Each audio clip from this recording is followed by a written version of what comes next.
Hello guys! For today's video, gagawa po tayo ng napakasimpleng bananas cake. Perfect pang almusal, pang merienda, at pwede na rin pang baon. Ang mga ingredients ay 3 ripe bananas, 1/2 cup white sugar, 1/4 cup brown sugar, 2 eggs, vanilla essence, 1 tablespoon baking powder, 1/2 teaspoon baking soda, salt to taste, 1 and 1/2 cup flour, at 1/2 cup milk or evaporated milk, pwede ring fresh milk. At 1/3 cup ng melted butter. First guys, durugin muna natin yung ating mga ripe bananas hanggang sa maging pino. After natin madurog ang ating mga bananas guys, pwede na natin ilagay ating mga eggs. At i-mix well lang. After natin guys na mix well ang ating eggs at bananas, pwede na natin ilagay ating sugar.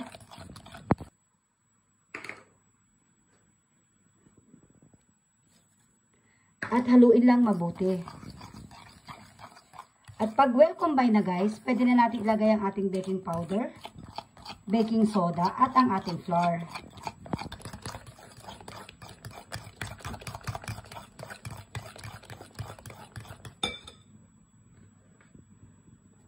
Baking soda at yung ating baking powder.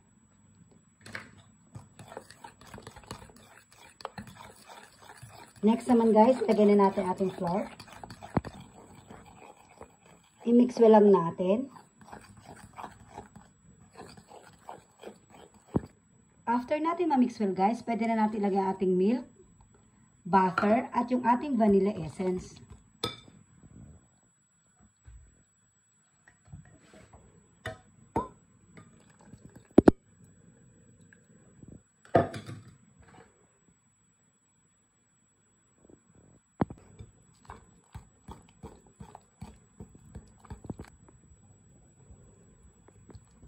Mix well lang natin guys,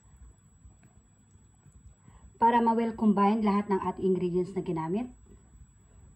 After na ma-mix well guys, pwede na nating ilagay sa ating baking pan. Diba guys, napakasimple na ingredients. At siguradong masarap. Perfect pang almusal, pang merienda, at pang baon.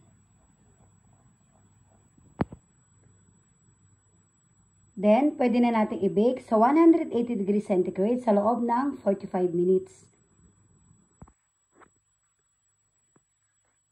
After 45 minutes guys ng pag-bake, wala, ready na ang ating banana cake. Madali lang, di ba guys? Try nyo na at matikman nyo sa version. Siguro magugustuhan ng buong pamilya. Ang sarap guys. Perfect sa kape at sa juice. Thanks for watching guys. Ingat po lagi. God bless. Bye! Sarap guys.